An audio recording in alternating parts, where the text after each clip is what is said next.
24 का लोकसभा चुनाव नज़दीक है। अब ऐसे में 23 तारीख को पटना में विपक्षी एकता की जो बैठक होनी है वो भी तय हो गया है। जगह अभी सार्वजनिक नहीं हुआ है, लेकिन लोग कह रहे हैं, कांग्रेस का कल प्रेस वार्ता था, उसमें उन्होंने कहा कि हो सकता है कि मुख्यमंत्री आवास पर हो। नमस्कार, आप देख रहे हैं बिहार संवाददाता और मैं हूं आशुतोष उपाध्याय। देखिए, 25 जून 1975 ये ऐसा दौर था जब आपातकाल लगाया गया था। उस समय जेपी जो आंदोलन था, संपूर्ण क्रांति का जो आंदोलन का जो नारा था वो जयप्रकाश ने दिया था। और उस समय जो लालू प्रसाद यादव, नीतीश कुमार, सुशील मोदी, रविशंकर प्रसाद सब उनके शिष्य हुआ करते थे। और आज कहीं ना कहीं बिहार के जो बड़े बड़े पैमाने पर, बड़े बड़े पटल पर वो बिहार को रिप्रेजेंट कर रहे हैं और बिहार को चला रहे हैं।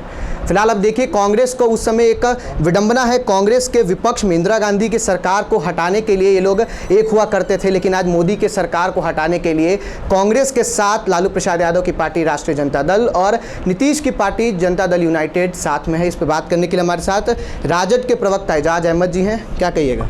देखिए, उस समय आपातकाल की जो स्थिति थी और जेपी ने जो आह्वान किया था, तो उस समय सभी दल इकट्ठा हुए थे आपातकाल के खिलाफ। और आज अघोषित आपातकाल है, इसके खिलाफ भी लोगों ने संकल्प लिया है कि ऐसी सरकार को हमें हटाना है जो सरकार जनता और जन सरकार के मुद्दे पर, जनता के हितों पर, जनता के लिए कोई काम नहीं कर रही है, सिर्फ हम दो, हमारे दो की राजनीति कर रही है। इसलिए ऐसी सरकार का बने रहना कहीं ना कहीं देश और देश के लिए नुकसानदेह है। देश के लोगों को कहीं ना कहीं रसातल में पहुंचाने का जो कार्य इस सरकार के माध्यम से किया जा रहा है, ये स्पष्ट रूप से दिख रहा है। इसीलिए अघोषित आपात का मतलब है कि जो जनता के सवाल है, जो जनता की बात है, उन बातों पर कभी भी सरकार कोई काम नहीं कर रही है। और सबसे बड़ी बात यह है कि लोकतंत्र और लोकतांत्रिक प्रक्रिया को अपने अनुसार ढालने का भारतीय जनता पार्टी का जो प्रयास चल रहा है, जो भारतीय जनता पार्टी की सोच चल रही है, वो स्पष्ट रूप से दिख रहा है। आज महात्मा गांधी के हत्यारे नाथूराम गॉडसे को नरेंद्र मोदी के कैबिनेट में बैठने वाले मंत्री महिमा मंडित कर रहे हैं और नरेंद्र मोदी चुपचाप उस बात को देखने का काम कर रहे हैं। नरेंद्र मोदी विदेशों में जाते हैं तो महात्मा गांधी के प्रतिमा के सामने शीश निभाने का काम करते हैं, दुनिया के सामने बताने का काम करते हैं कि हमारी सरकार महात्मा गांधी के विचारों पर चल रही है। लेकिन उनके ही कैबिनेट का मंत्री कहीं ना कहीं उनके ही बातों को दूसरी दिशा में ले जाने का काम करती है। और स्पष्ट रूप से ये दिख रहा है कि भारतीय जनता पार्टी दोहरी राजनीति कर रही है, जो अघोषित आपातकाल की स्थिति का सबसे बेहतरीन नमूना दिख रहा है।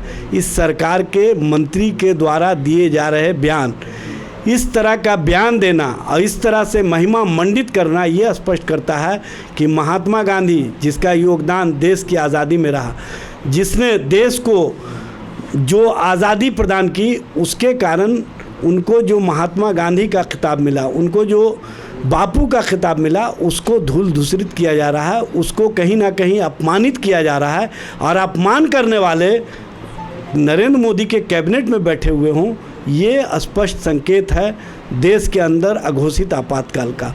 इसीलिए सभी विपक्षी दलों का कर्तव्य बनता है, जो महात्मा गांधी के विचारों पर चलने वाले हैं उनका भी, और जो बाबा साहब भीमराव अंबेडकर के विचारों पर चलने वाले हैं उनका भी, जो लोहिया और कर्पूरी जी के विचारों पर चलने वाले, जो जेपी के विचारों पर चलने वाले, उनका भी कर्तव्य बनता है कि एक साथ खड़े होकर के सावरकर और नाथूराम गॉडसे के विचारों के खिलाफ में खड़े हों और संकल्प लें कि इस विचारों को हम लोग कभी भी इस देश में पनपने नहीं देंगे, इस देश में बढ़ने नहीं देंगे। इसीलिए सभी दल के नेता कार्यकर्ता एक होने का जो संकल्प लेकर के आगे बढ़ रहे हैं। माननीय मुख्यमंत्री नीतीश कुमार जी ने, माननीय उप मुख्यमंत्री तेजस्वी प्रसाद यादव जी ने जो संकल्प लिया है कि नफ़रत के ख़िलाफ़ मोहब्बत की राजनीति को जो हमने बिहार से आगाज़ किया है, वो कर्नाटक होते हुए अब देश के स्तर पर पहुंच गया है। और देश के जो सभी विपक्षी दल है, देश की जनता की आकांक्षा और देश की जनता के सोच के अनुरूप 23 जून को जो बैठेंगे तो स्पष्ट रूप से उसका स्वरूप देखने को मिलेगा। और 23 जून से ही घोषित आपातकाल के खिलाफ संकल्प का शंखनाद होगा। आपने सावरकर की बात कही, आपने गॉडसे की बात कही, लेकिन जब इलाहाबाद का जिक्र आता है, क्योंकि जब 1975 में आपातकाल लगा था तो उस समय इंदिरा गांधी का जो चुनाव का जो मैदान था, जो उनका क्षेत्र था रायबरेली, वहाँ से फिर उनको खारिज कर दिया गया था। उसके बाद से वो फिर प्रधानमंत्री पद से भी उनको फिर इस्तीफा देना पड़ा था, फिर वो आपातकाल की घोषणा कर देती हैं। तो उन एजेंडा, उन विचारधाराओं का क्या, जो आप लालू प्रसाद यादव जी ने देखा था और उसके बाद से नीतीश कुमार जी ने देखा था, और उसके साथ वो चले थे और कांग्रेस मुक्त करने को लेकर वो दृढ़ संकल्प थे? देखिए, उन विचारों को सभी लोगों ने जब एक साथ इकट्ठे होकर के हराने का काम किया तो लोगों के बीच स्पष्ट संदेश जो था उसको स्वीकारता मिली। और आज उसी तरह का विचार फिर से कहीं ना कहीं भारतीय जनता पार्टी और भारतीय जनता पार्टी की केंद्र सरकार के द्वारा बढ़ाने का काम किया जा रहा है। आज मीडिया की बात लोगों तक नहीं पहुंच पा रही है। मीडिया से वही बात कहलवाया जा रहा है जो भारतीय जनता पार्टी या केंद्र सरकार चाहती है। आज जनता की बात लोगों तक नहीं पहुंच पा रही है, सरकार तक नहीं पहुंच पा रही है। सरकार उन्हीं की बात सुन रही है जो इनके समर्थक व्यापारी हैं, जो इनके हितों की रक्षा करने वाले व्यापारी हैं।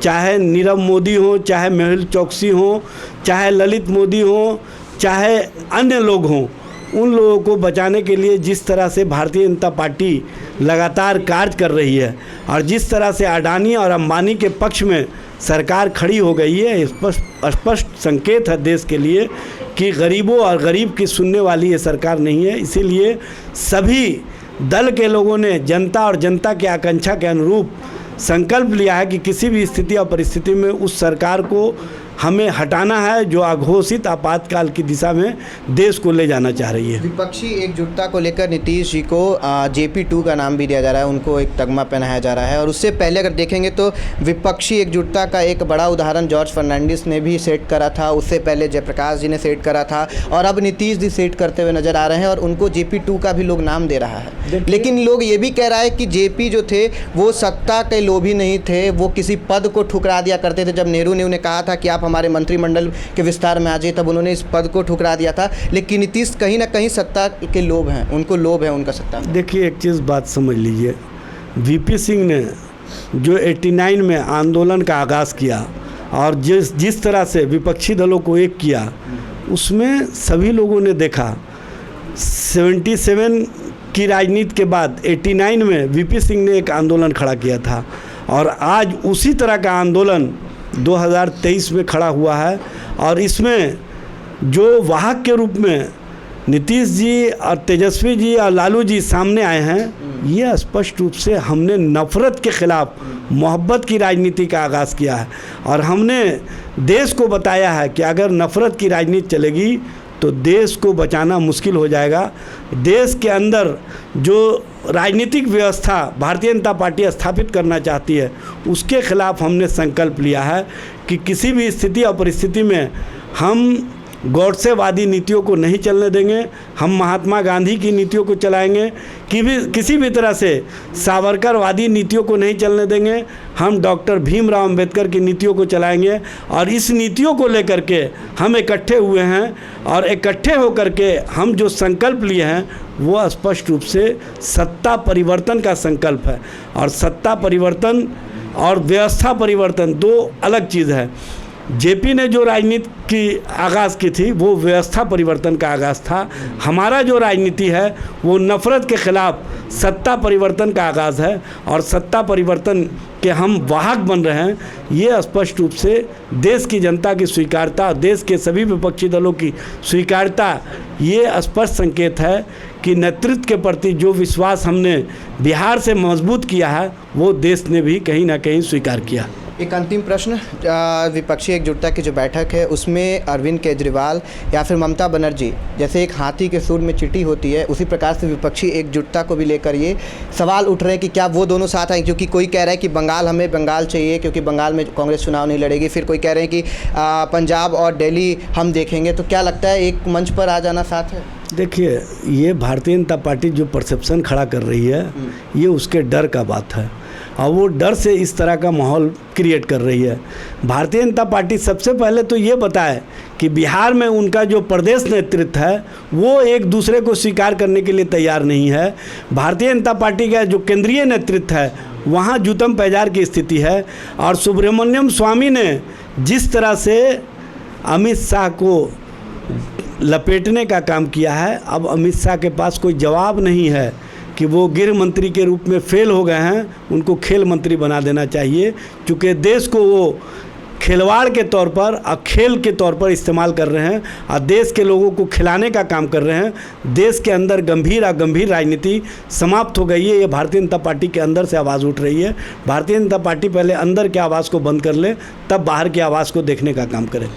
भारतीय जनता पार्टी पहले अंदर की आवाज़ को बंद कर ले, फिर बाहर के कार्यों को वो देखने का काम करे। क्योंकि जब अभी सुब्रमण्यम स्वामी का एक बयान आया था, उस पर भी एजाज जी ने कहा कि किस प्रकार से उन्हें गृह मंत्री का पद छोड़ के खेल मंत्री बन जाना चाहिए, क्योंकि वो देश के साथ खिलवाड़ कर रही है। आपकी क्या राय है कमेंट बॉक्स में जरूर बताइएगा। कैमरामैन अभिषेक के साथ मैं आशुतोष, पटना।